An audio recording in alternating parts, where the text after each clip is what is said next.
Hello दोस्तों, स्वागत है आपका मेरे YouTube channel study with wing पहाड़ी में। तो जैसे कि आपने पिछली वीडियो में देखा था, भुगतान विदेशी व्यापार एवं भुगतान संतुलन।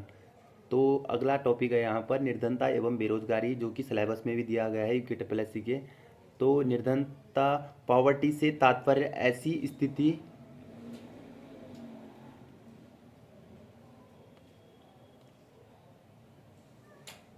से है जिसमें एक व्यक्ति अपनी मूलभूत आवश्यकताओं की पूर्ति करने में समर्थ नहीं होता।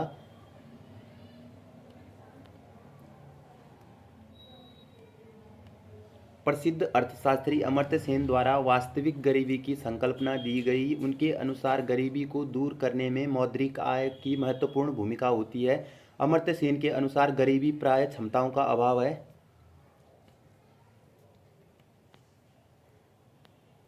तो यहाँ पर मैंने एक क्वेश्चन भी बनाया है आपके लिए, तो आपको इसका आंसर कमेंट बॉक्स में देना होगा।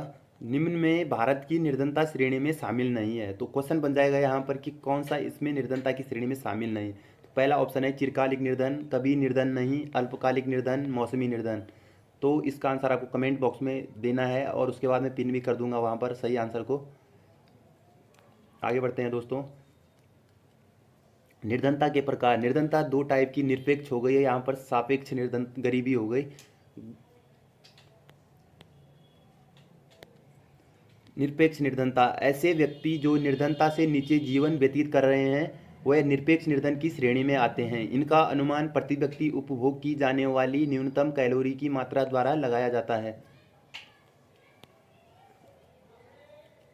निरपेक्ष निर्धनता के अंतर्गत मनुष्य की मूलभूत आवश्यकताओं जैसे भोजन, स्वास्थ्य, सुरक्षित पेयजल, शिक्षा आदि का अभाव होता है। सापेक्ष निर्धनता, किसी औसत व्यक्ति की जीवन स्तर की तुलना में किसी व्यक्ति के उपभोग, आय, संपत्ति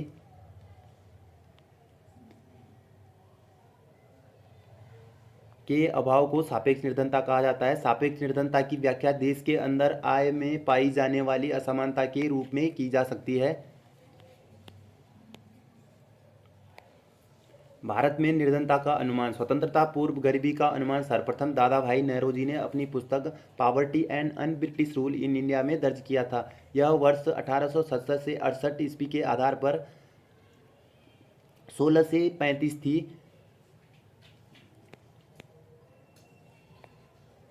यह प्रस्तावित गरीबी रेखा एक निर्वाह या न्यूनतम आधारभूत आहार आवश्यकताओं की लागत पर आधारित थी। वर्ष 1938 में राष्ट्रीय आयोजना समिति ने 15 से 20 रुपये प्रति व्यक्ति आय प्रति माह गरीबी रेखा अनुमानित किया था, जो जीवन स्तर के न्यूनतम मानक पर आधारित है। स्वतंत्र भारत में गरीबी मापन का प्रथम आधिकारिक प्रयास योजना आयोग द्वारा गठित डीआर गाडगिल समिति ने वर्ष 1962 में किया था। तो इम्पोर्टेंट है यहाँ पे, मोस्ट इम्पोर्टेंट, कि गरीबी मापन का प्रथम आधिकारिक प्रयास किसने किया था। तो जैसे कि आपने यूकेपीएससी के पेपर में देखा होगा, वहाँ पर एक क्वेश्चन इसी टाइप का बना हुआ था।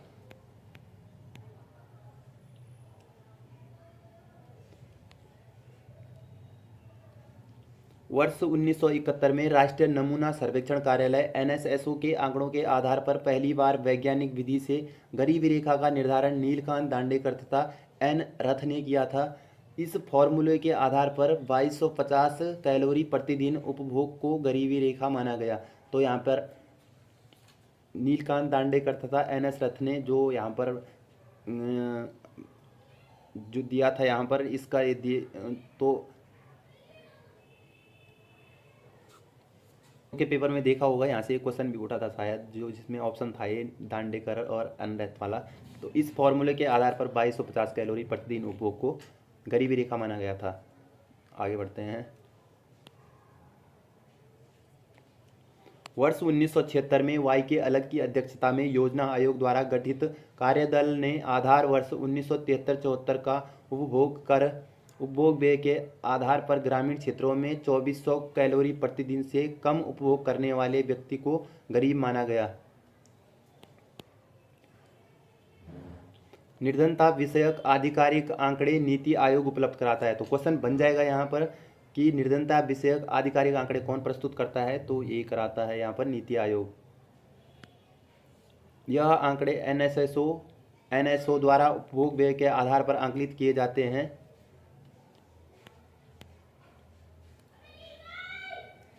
निर्धनता के आंकलन के लिए गठित समिति। सबसे पहले यहाँ पर लकड़वाला समिति। योजना आयोग ने वर्ष 1989 में प्रोटी डीटी लकड़वाला की अध्यक्षता में एक विशेष समूह की नियुक्ति की थी। इस समिति ने अपनी रिपोर्ट जुलाई 1993 में प्रस्तुत की थी। इस समिति ने अपनी रिपोर्ट 2009 में प्रस्तुत की। इस समिति ने कॉस्ट ऑफ लिविंग को स्वीकार किया था। तो क्वेश्चन बन जाएगा यहाँ पर कि कॉस्ट ऑफ लिविंग को किसने स्वीकारा था, तो ये सुरेश तेंदुलकर समिति ने इसको स्वीकारा था।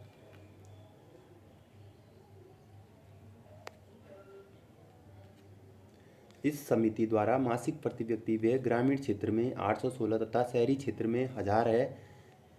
SR हासिम समिति ये बनी थी 2010 में, जिसका कार्य शहरी क्षेत्रों में गरीबी रेखा से नीचे रहने वाले परिवारों की पहचान करने की विधि के विषय में सुझाव देना था। तो SR हासिम समिति ने 2010 में गठित हुई थी, जिसका कार्य गरीबी रेखा से नीचे कौन जीवन यापन कर रहा है इसकी पहचान का सुझाव दिया था। अब तो सर्वेक्षण होता है आजकल के टाइम पे कि कौन गरीबी रेखा से नीचे है, कौन ऊपर है, आय देखकर। रंगराजन समिति बनी थी तेंदुलकर समिति पर NSSO द्वारा लगाया गया अनुमान विवादास्पद रहा, जिसके कारण रंगराजन समिति का गठन किया था। तो तेंदुलकर समिति विवाद में आ गई थी, इसके लिए यहाँ पर रंगराज समिति का गठन हुआ था। रंगराजन समिति ने मासिक प्रति व्यक्ति व्यय को ग्रामीण क्षेत्र में 972 तथा शहरी क्षेत्र में 1407 रुपये कर दिया था। इस समिति के अनुसार ऊर्जा के साथ ही शिक्षा और स्वास्थ्य से जुड़े न्यूनतम खर्चों को ध्यान में रखा जाना चाहिए तथा गांवों तथा शहरों के लिए पॉवर्टी लाइन बास्केट समान होनी चाहिए। तो इस समिति ने पॉवर्टी लाइन बास्केट समान होनी चाहिए इसका सुझाव दिया था। निर्धनता आकलन के लिए अंतर्राष्ट्रीय मापदंड। UNDP ने क्षमता निर्धनता माप का एक नया मापदंड प्रस्तुत किया था। यूनाइटेड नेशन डेवलपमेंट ऑफ ने यहाँ पर क्षमता निर्धारण माप का एक नया मापदंड प्रस्तुत किया था। लॉरेंज वक्र द्वारा किसी देश के लोगों के बीच आय विषमता को ज्ञात करते हैं। इसे वर्ष 1905 में मैक्सवेल लॉरेंस ने विकसित किया था। इस वक्र का प्रत्येक बिंदु उन व्यक्तियों को प्रदर्शित करता है जो एक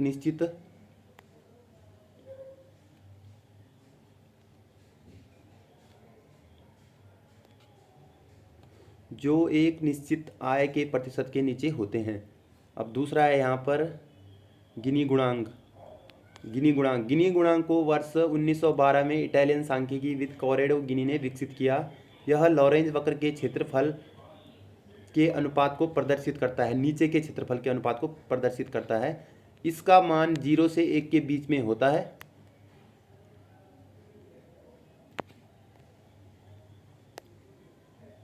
यदि विषमता अधिक है तो इसका मान 1 होगा और यदि विषमता न्यूनतम है तो इसका मान 0 होगा। तो यहाँ पे इंपॉर्टेंट हो सकता है गिनी गुणांक में यदि 100 से गुणा कर दें तो गिनी सूचकांक निकलता है।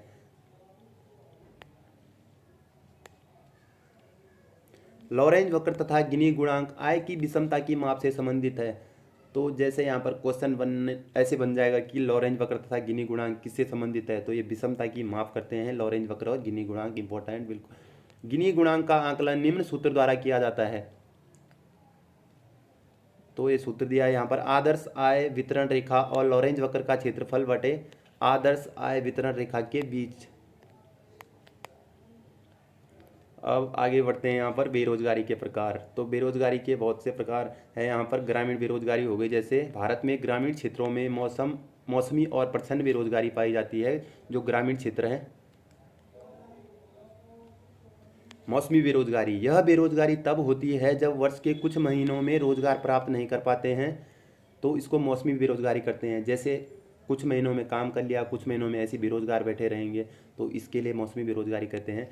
प्रच्छन्न बेरोजगारी, उदाहरण के लिए यहाँ पर किसी कार्य में 5 लोगों की आवश्यकता है लेकिन उसमें 8 लोग लगे होते हैं, इनमें 3 लोग अतिरिक्त हैं, ये तीनों इसी खेत पर कार्य करते हैं जिस पर 5 लोग कार्य करते हैं। इन तीनों द्वारा किया गया अंशदान 5 लोगों द्वारा किए गए योगदान में कोई बढ़ोतरी नहीं करता है। मतलब जितने पहले 8 लोग लगे हुए थे उनमें से 3 लोग अतिरिक्त जोड़ दिए गए हैं, तो जितना काम पहले हो रहा था उतना ही अभी भी हो रहा है। तो इसमें कोई भी लाभ यहाँ पर नहीं हुआ है, 3 लोगों ने एक्स्ट्रा जो काम किया था यहाँ पर, तो इसलिए शून्य है। तो ये है प्रच्छन्न बेरोजगारी। शहरी बेरोजगारी, शहरी क्षेत्रों में पाए जाने वाली बेरोजगारी को मुख्यतः 2 श्रेणियों में बांटा गया है। शिक्षित बेरोजगारी कहलाती है। ग्रामीण तथा शहरी दोनों क्षेत्रों में बेरोजगारी। ऐच्छिक बेरोजगारी, आगे बढ़ते हैं यहाँ पर। ऐच्छिक बेरोजगारी वह अवस्था है जिसमें मजदूर प्रचलित मजदूरी की दरों पर कार्य करना नहीं चाहते, उसको ऐच्छिक बेरोजगारी। जैसे किसी की अपनी मर्जी है कि मजदूर किसी दर पे काम नहीं करना चाहता है, तो ऐच्छिक बेरोजगारी। अनैच्छिक बेरोजगारी, अनैच्छिक बेरोजगारी वह अवस्था है जिसमें व्यक्ति बाजार में प्रचलित मजदूरी पर कार्य करने को तैयार है परंतु फिर भी उन्हें कार्य नहीं मिलता है। मतलब वो किसी भी कीमत पर वहाँ पर काम करने के लिए तैयार है परंतु काम नहीं है, तो उसमें अनैच्छिक बेरोजगारी हो जाएगी। अब आगे है संरचनात्मक बेरोजगारी। वह अवस्था जहाँ भौतिक, वित्तीय तथा मानवीय संरचना की कमजोर स्थिति के कारण बेरोजगारी आती है, उसे संरचनात्मक बेरोजगारी कहते हैं। आगे है यहाँ पर घर्षणात्मक बेरोजगारी। वह व्यक्ति जो एक रोजगार को छोड़कर दूसरे रोजगार में जाता है तब वह दोनों रोजगारों के बीच की अवधि में बेरोजगार हो सकता है, उसको घर्षणात्मक बेरोजगारी कहते हैं। घर्षणात्मक बेरोजगारी का संबंध विकसित देशों की अवस्था से है। जैसे किसी के पास योग्यता है तो वो अपने अनुसार जहाँ उसको सुटेबल लग रहा है, जहाँ उसको अच्छा लग रहा है, जहाँ ज़्यादा पैसा मिल रहा है तो वहीं जाएगा। तो वहाँ से छोड़कर जब उसको जॉब ढूंढने में टाइम लगेगा उसके बीच का समय, तो वो घर्षणात्मक बेरोजगारी हो गई। चक्रीय बेरोजगारी, अर्थव्यवस्था में आर्थिक विकास की दर में चक्रीय उतार चढ़ावों के कारण उत्पन्न होते हैं। जब अर्थव्यवस्था में मंदी का दौर होता है तो उत्पादन कम होता है और कम लोगों की आवश्यकता होती है, जिसके कारण बेरोजगारी बढ़ती है। अब मैंने यहाँ पर जैसे एक क्वेश्चन बनाया आपके लिए, यहाँ पर निम्न में कौन भारत में बेरोजगारी का कारण नहीं है। तो क्वेश्चन बन सकता है कि इनमें से कौन सा बेरोजगारी का कारण नहीं है। जनसंख्या वृद्धि, ये तो बिल्कुल हो ही जाएगा, इस तो पता ही होगा आपको। सिंचाई सुविधाओं की कमी, कम बचत तथा निवेश या विषमताओं का समायोजन। तो आपको इसका आंसर कमेंट बॉक्स में देना है। और जैसे और भी प्रकार है यहाँ पर, श्रमिकों की गतिशीलता में कमी, रोजगार विहीन आर्थिक विकास, ये भी एक कारण हो जाएगा। कुटीर व लघु उद्योग का निम्न विकास, ये भी बिल्कुल हो जाएगा। सरकार द्वारा चलाए गए निर्धनता एवं बेरोजगारी उन्मूलन कार्यक्रम।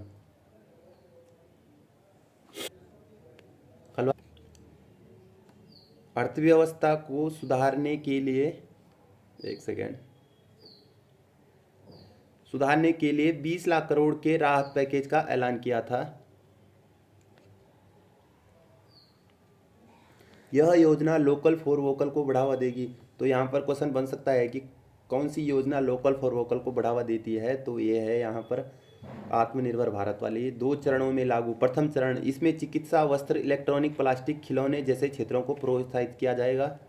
और द्वितीय चरण में थी यहाँ पर द्वितीय चरण, इस चरण में रत्न आभूषण, फार्मा, स्टील जैसे क्षेत्रों को प्रोत्साहित किया जाएगा। प्रधानमंत्री गरीब कल्याण योजना, इसकी शुरुआत हुई थी 2016 में। इस कार्यक्रम द्वारा 75% ग्रामीण और 50% तक शहरी जनसंख्या को लाभ प्राप्त हो सकता है। अब अगली योजना है यहाँ पर प्रधानमंत्री उज्ज्वला योजना। प्रधानमंत्री उज्ज्वला योजना, इसकी शुरुआत 1 मई 2016 को हो गई थी। प्रधानमंत्री कौशल विकास योजना 15 जुलाई 2016। अटल पेंशन योजना 1 जून 2015।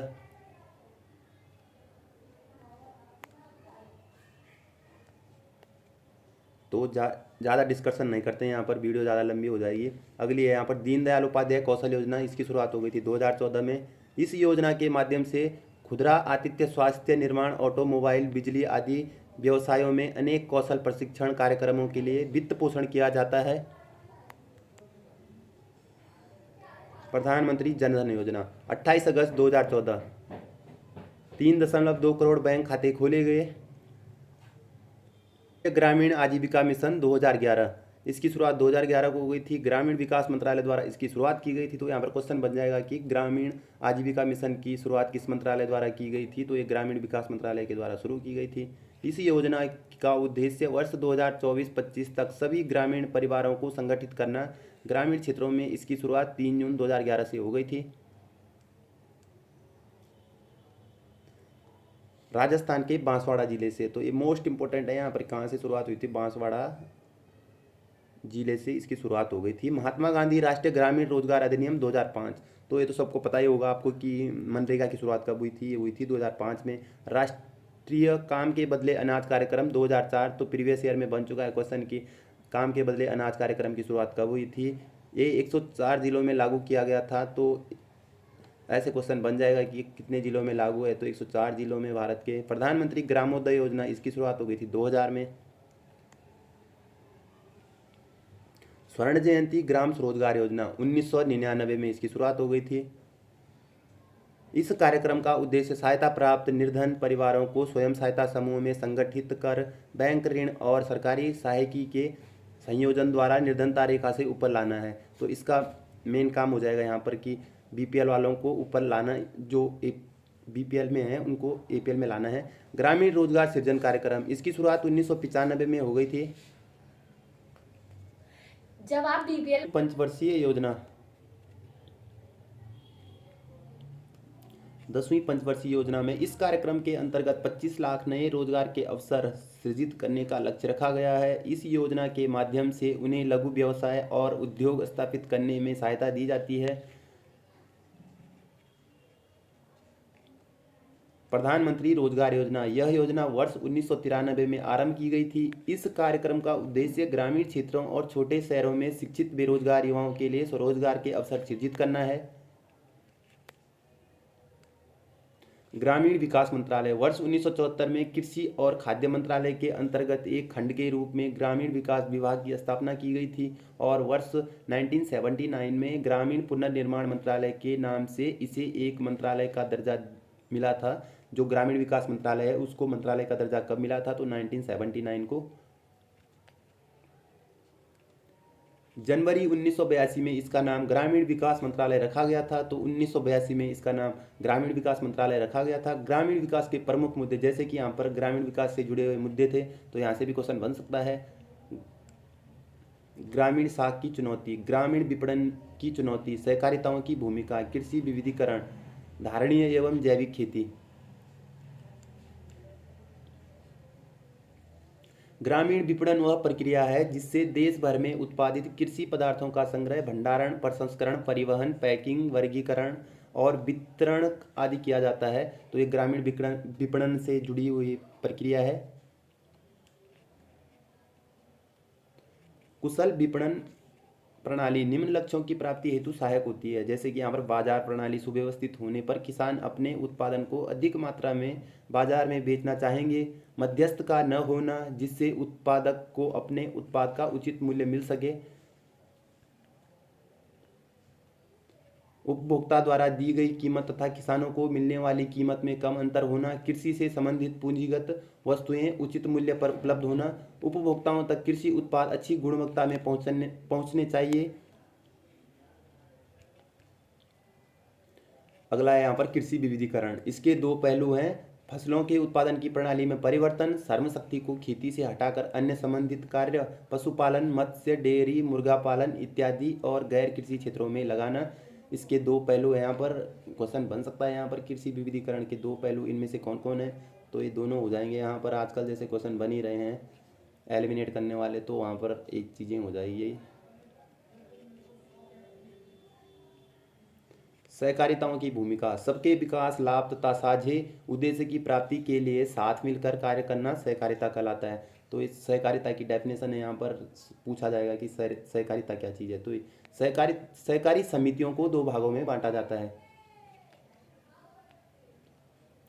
सहकारी साख समितियां, ये ऐसी समितियां होती हैं जो ग्रामीण स्तर पर ऋण प्रदान करती हैं। सहकारी गैर साख समितियां, ये ऐसी समितियां हैं जो विभिन्न क्षेत्र जैसे गेहूं खरीद, चीनी उत्पादन आदि क्षेत्रों में कार्य करती हैं।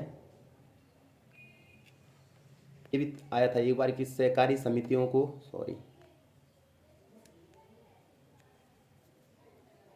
सहकारी समितियों को संवैधानिक दर्जा कब मिला था, संवैधानिक दर्जा ये मिला था 97वां संविधान संशोधन। तो ये इंपॉर्टेंट हो जाएगा यहाँ पर। अगला है यहाँ पर ई पंचायत। ई पंचायत का प्रमुख उद्देश्य पंचायती राज संस्थाओं के क्रियाकलापों में संपूर्ण सुधार कर उन्हें अधिक पारदर्शी, उत्तरदायी और प्रभावी बनाना है। 12वीं पंचवर्षीय योजना में ई पंचायत मल्टीमीडिया कार्यक्रम को राजीव गांधी पंचायत सशक्तिकरण अभियान का भाग बनाने का प्रस्ताव प्रस्तुत किया गया। आगे बढ़ते हैं। यहाँ पर शहरी विकास की चुनौतियों में कौन शामिल नहीं है? तो यहाँ पर एक क्वेश्चन और बना रखा है मैंने कि शहरी विकास की चुनौतियों में कौन शामिल नहीं है। तो पहला ऑप्शन है यहाँ पर पर्यावरणीय चुनौतियाँ, स्वास्थ्य समस्याएं, रोजगार के अवसरों का अभाव, या ये सभी। तो इसका आंसर भी आपको कमेंट बॉक्स में देना है, उसके बाद मैं आंसर वहाँ पर पिन कर दूंगा। तो पहले आपको कोशिश करनी है कि इसका आंसर कौन सा होगा। अब आगे यहाँ पर ग्रामीण व नगरीय विकास से संबंधित प्रमुख योजनाएं। स्वामित्व योजना, ड्रोन सर्वेक्षण तकनीक का उपयोग किया गया था इसमें। स्वामित्व योजना में प्रधानमंत्री नरेंद्र मोदी ने 24 अप्रैल 2020 को स्वामित्व योजना की शुरुआत की थी। इस योजना का उद्देश्य गांव की संपत्ति के सही आकलन का प्रयास करना तथा योजनाओं के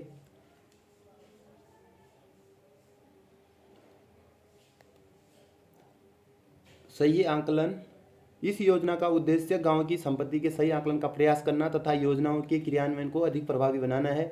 अगला है यहाँ पर स्मार्ट सिटी मिशन, जो इससे तो क्वेश्चन भी बन चुका है, तो आगे डेट भी पूछी जा सकती है जिस हिसाब से पेपर बनते हुए आ रहे हैं विद डेट। तो 27 अगस्त 2015 एनसीईआरटी का रेफरेंस है यहाँ पर।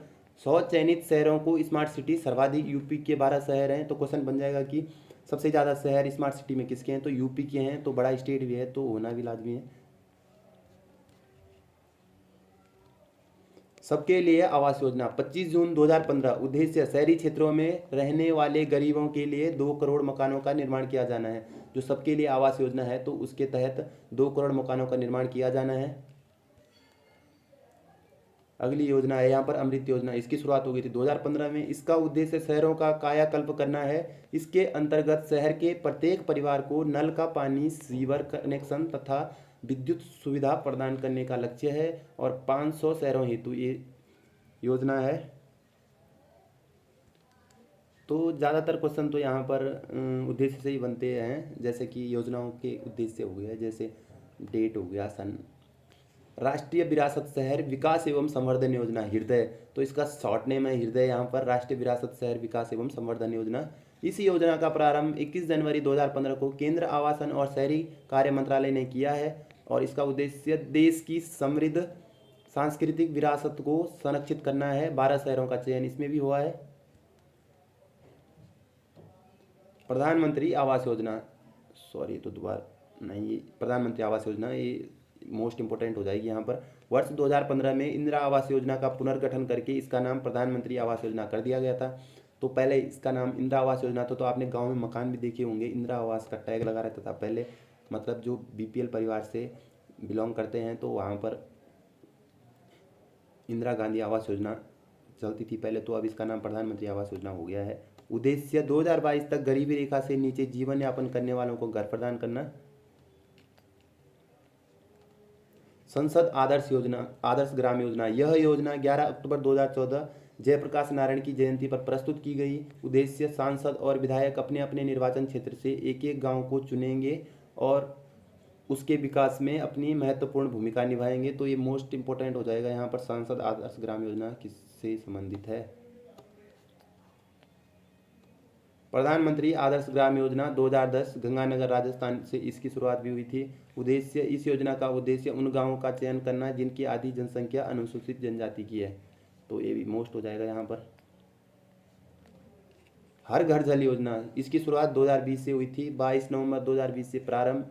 आर्सेनिक और फ्लोराइड से प्रभावित क्षेत्रों को शुद्ध पेयजल की आवश्यकता उपलब्ध सुनिश्चित कराना उद्देश्य था इसका। यहाँ पर देश के प्रत्येक घर में वर्ष 2030 तक शुद्ध जल उपलब्ध कराना, तो 2030 लक्ष्य रखा गया इसका।